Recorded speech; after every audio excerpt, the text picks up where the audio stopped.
right there by the great one, Gretzky, who goes in. Watch this pass. He can shoot, but he puts a puck right over the stick of Captain Craig Hartsburg, and Edmonton takes a 2-goal lead once again, leading 4-2. The time of the goal is 18:20. Well, it is 4-2 in favor of Edmonton. It's Gretzky putting on a show. Curry's getting the goal, but it's Gretzky that has the show here. So far, Gretzky with his 44th goal and a couple of assists. And there have been some dandy plays. There's Gretzky again. This time Giles knocks him down.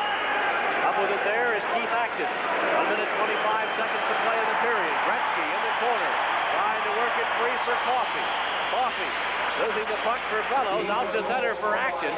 Acton across the line, off for Bellows down the right side, and Curry now for the Edmonton Oilers. Here they come with Coffey and Gretzky.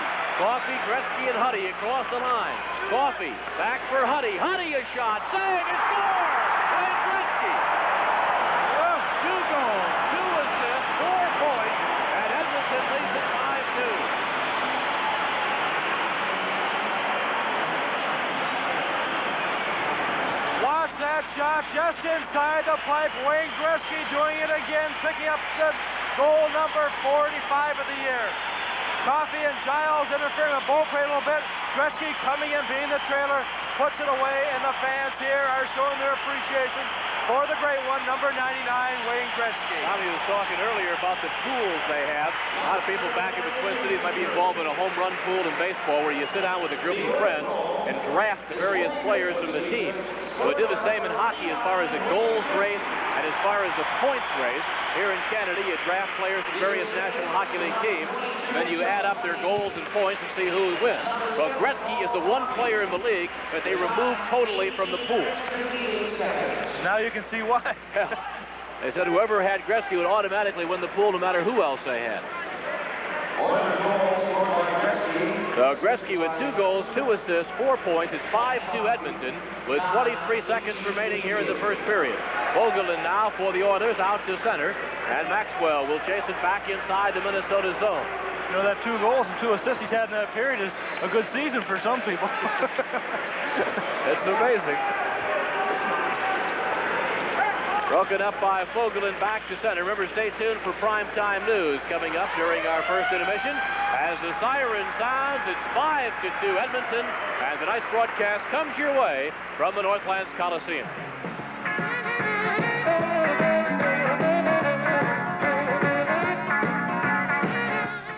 As long as people will dream, people will tell themselves their dreams are too frivolous, too expensive, too irresponsible, or just too self-indulgent. But at the First Banks, we think getting what you dream about is just as important as getting what you need. And now we have money to lend for both, so don't sleep on it too long.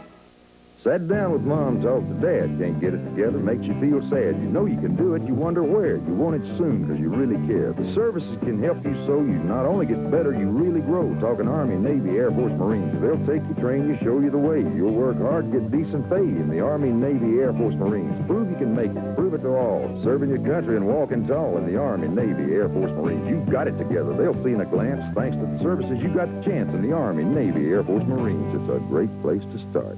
At some places, you get a free balloon with your purchase, or a potato peeler. Or if you buy a pair of socks, you get a pair free. Well, now at Slumberland, you buy this elegant sleep sofa, and you get the matching love seat free. This queen-size sleep sofa is covered in rich Herculon, beautiful and long-wearing. It's selling now at Slumberland for just $499. In itself, an excellent price. But Slumberland isn't giving away any balloons. You buy this sleep sofa, and we'll give you the matching love seat free. What a buy! At the stroke of midnight on January 1st, the new year was born, and so was the new Northwestern Bell. We're the same company in all the right ways, and we have nearly 20,000 employees already to go on serving you. At the same time, we're looking forward to the new opportunities we now have to meet all your telecommunications needs. The new Northwestern Bell. We're making our New Year's evolution to serve you better than ever before. And good evening and welcome to this abbreviated edition of Primetime News. I'm Rod Gray. And I'm Beth Ruiak. Topping our local and regional news tonight, police in St. Paul are still trying to solve the case of 22-year-old Linda Shoebottom, who has been missing since Thanksgiving Day. Police are treating her disappearance as a homicide. Last night, Shoebottom's car was found in the town of Dayton in northern Hennepin County. Today, investigators examined it for any clues that could help them locate her body. Police tell us they have some valuable information, but are not prepared to make any arrests at this time. According to police records, the chief suspect in the case is Shoebottom's husband. Carlene Bushkoff, who was convicted last week in the shooting death of her husband, was sentenced to life imprisonment in Shakopee Women's Prison today. Bushkoff and accomplice Arthur Lucas were both convicted of first-degree murder and conspiracy to commit first-degree murder in the July 26th shooting of Theodore Bushkoff at a Winona motel. He died about 2 weeks later. They both will be eligible for parole in about 17 years. More threats of teacher strikes here in Minnesota. The Sauk Rapids Rice Education Association has voted to walk off the job at 7:30 tomorrow morning. Negotiations broke down yesterday and no new talks have been scheduled.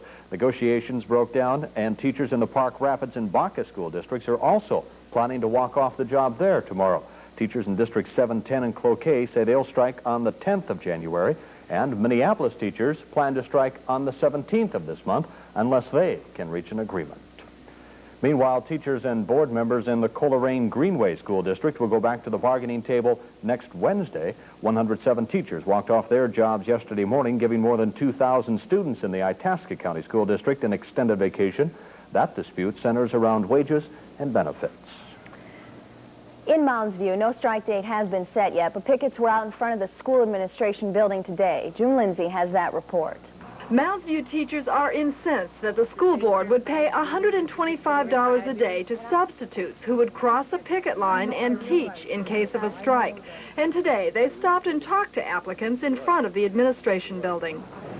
Because it's prefer that you did not apply. Well, I'm unemployed.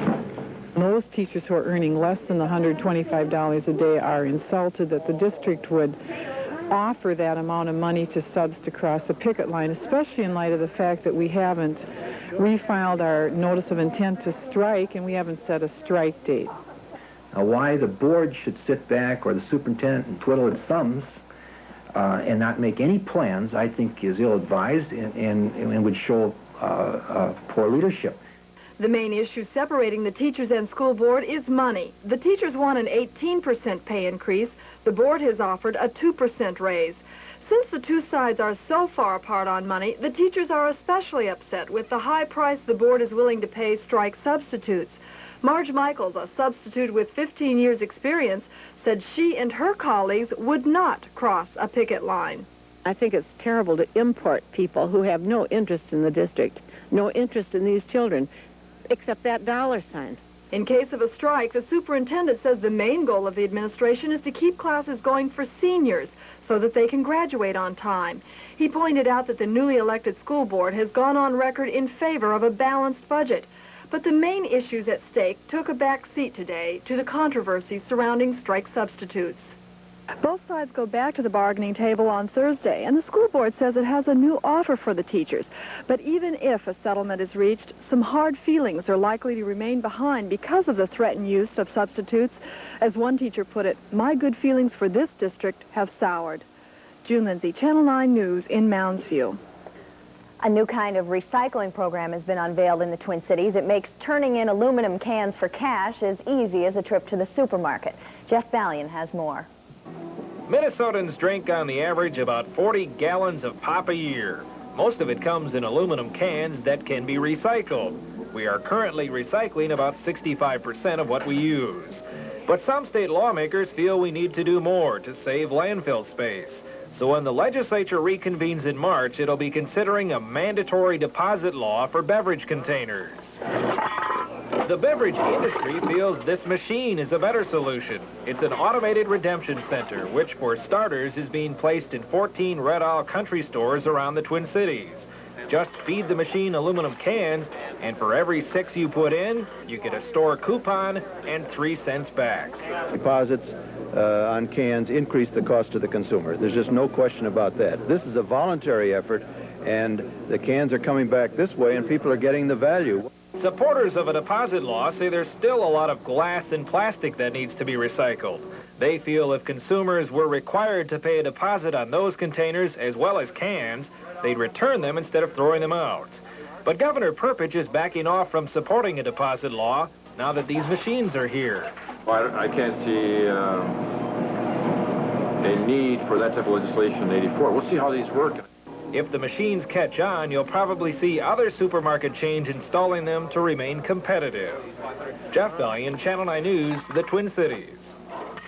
Minnesota's 2 living recipients of the Congressional Medal of Honor received some additional recognition from the state today.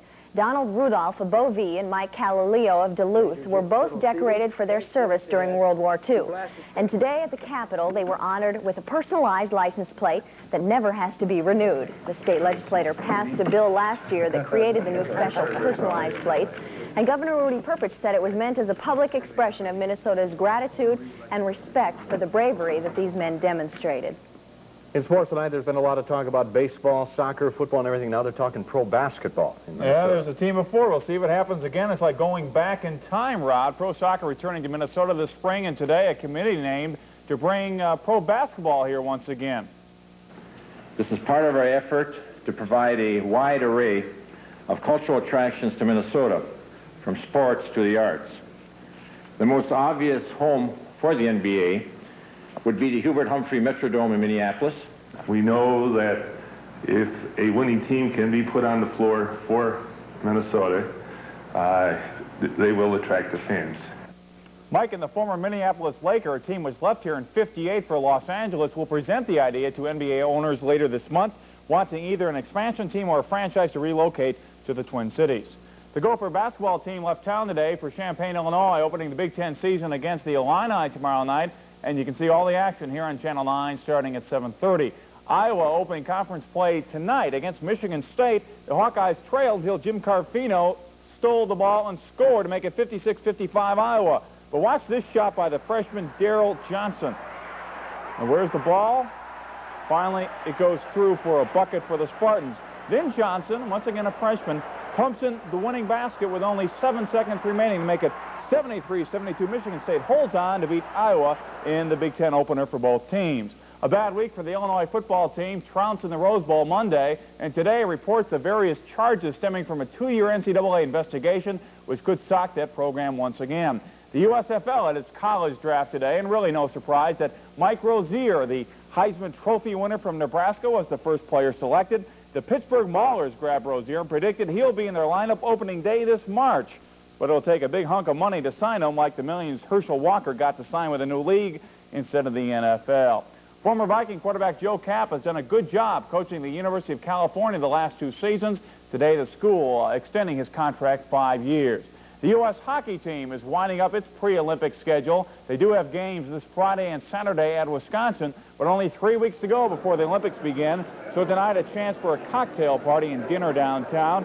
There was a fundraiser for Team USA. Most of the players were there except leading scorer Pat LaFontaine, who came down with the flu today. The Twin Cities, of course, the home base for the Olympic team. And once again, some scores around the National Hockey League tonight. Winnipeg losing to Buffalo, that final 8-2. But the game you are watching, it is Edmonton leading our North Stars 5-2 after 1. Once again, another big night for Wayne Gretzky. Has 2 goals and 2 assists in yet just 1 period of play. So we'll go back to you now, Rod, I guess, with, once again, second period action coming up 5-2, Edmonton leading. Okay, thank you, Perry. In weather, Beth?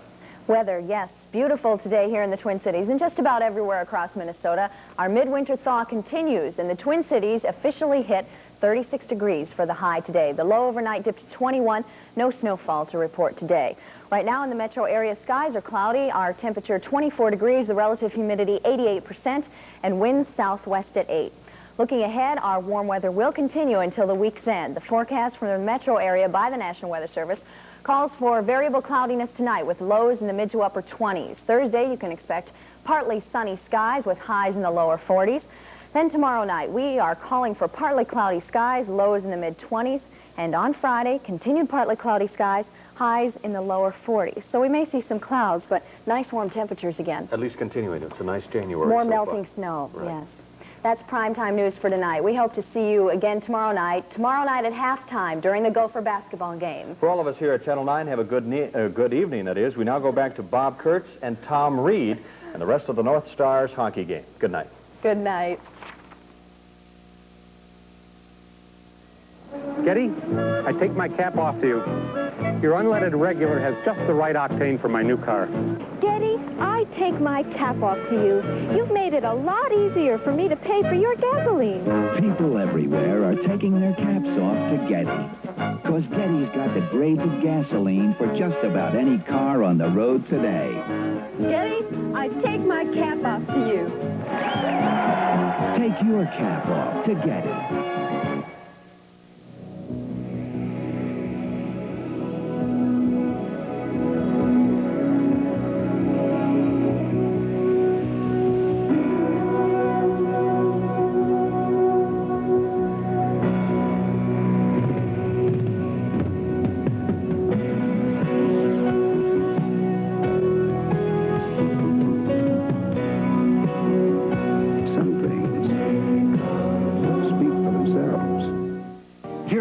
At Audio Innovations, stunning sound from the digital audio disc. A recording read by a laser, not a needle. Virtually no noise or distortion and no record wear. Audio Innovations has many units to choose from. The largest selection in the Midwest.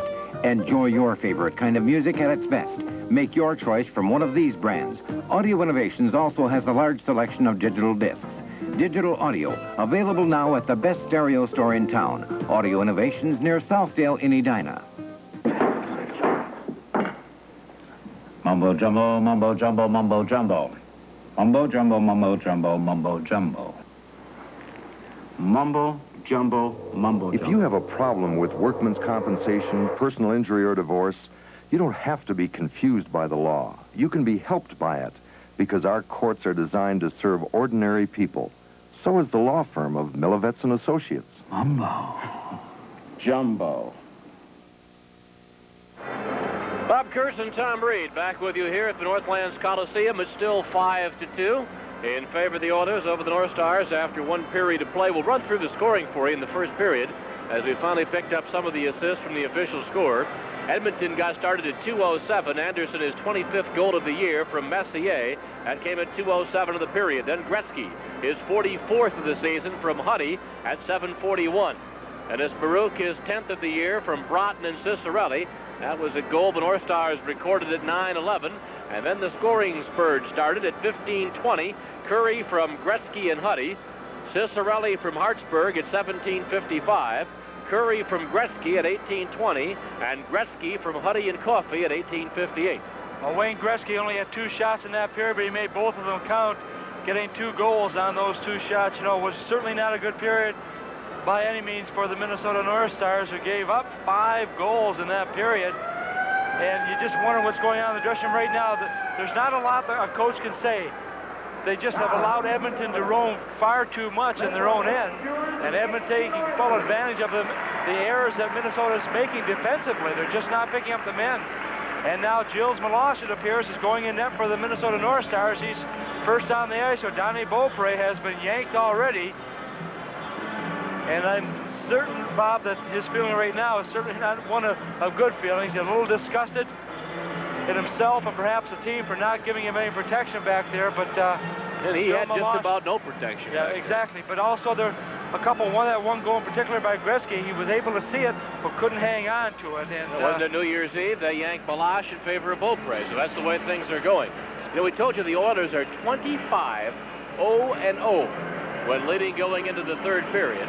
During the 82-83 season, the Oilers did not suffer a defeat when taking the lead into the third period. They were 37-0-5. So combined with this year's 25-0, the Oilers are 62-0-5, carrying the lead into the third period. So they're going to get into a slump pretty soon, though. You can bet. Well, Gilles Meloche in 28 games has given up 99 goals for 3.82 average. 13 victories, 7 losses, and 4 ties on the year. In his last 17 games, he's had 10 victories and 4 losses and 3 ties. And you wonder what's going through his mind. I wonder how he felt when the coach told him, well, we're going to put you in goal right now. And You always wondered, oh, not now, please. However, he will get the call. We'll see if the North Stars can pick up the pace a little bit. Don't forget, we have got Gopher basketball for you tomorrow. You can see 7:30 game time. The Golden Gophers, Jim Dutcher, opening the Big Ten campaign, and Jim Gilliland and myself will be at the Assembly Hall in Champaign, Illinois. Tomorrow night, 7:30 game time, Minnesota and the Fighting Illini of Illinois. Well, we gave you that final score earlier. Buffalo defeating Winnipeg 9-4 in Buffalo, New York. Also a final in overtime. The New York Rangers have defeated the New Jersey Devils by a score of 4-3, and an overtime goal by Ruotsalainen. The only other score we have right now, still in the second period, Chicago 3 and Toronto 1. You said the Stars let that man, Wayne Gretzky, roam just 2-3. How do you stick to him, Tom? But, I was talking with Bruce McGregor, the assistant general manager of the Edmonton Oilers, in between periods. He says he's phenomenal. He says you cannot check him. We've seen guys take runs at him. He's able to avoid, the checks. If he does get hit, he gets right back up. There's nothing you can do that's a system where you can stay close to him and check him to death. I mean, he still manages to get free. He knows where to go, which way to go, and he knows what to do with the puck once he gets it. And he's just a phenomenal hockey player, fun to watch. Not much fun to play against, I'm sure, in cases like this where he's picked up 2 goals and 2 assists in that first period. Yet he had a situation like in the playoffs last year in the finals where the Islanders were able to shut him down. Well, they were, and of course that wasn't an individual effort. That was a team effort, because if one fella failed to pick him up, there was already somebody there to help him out. You got to key in on Gretzky, there's no doubt about it, but this Edmonton Oilers club is a very good, sound hockey club. They've got some tremendous goal scorers, some tremendous defensive players as well. I know they give up a lot of goals. Hunter in the penalty box for Edmonton. He still has 1:39 to serve in the second half of his double minor that he and Roberts got involved in. So the North Stars will start period number 2 with the manpower advantage and in need of a goal as they trail the Oilers by a score of 5-2. Brad Maxwell now getting the puck out to center ice. Here comes Baruch into the Edmonton zone, off for Mark Napier. Napier watched by Coffey. Drops it off now for Dennis Baruch. Baruch back for Napier again. Back for Baruch. Out in front, he scores! Cicerelli with a power play goal, and it's 5-3. Well, Cicerelli picked up his second goal in this hockey game. Number 24. Watch the passing play. Napier looks. Baruch is right there. Now watch where Cicerelli is. Clark White right once again on that familiar side that we see him so often. He has a good angle right here. An easy goal for him. A nice passing play by Dennis Baruch and Mark Napier.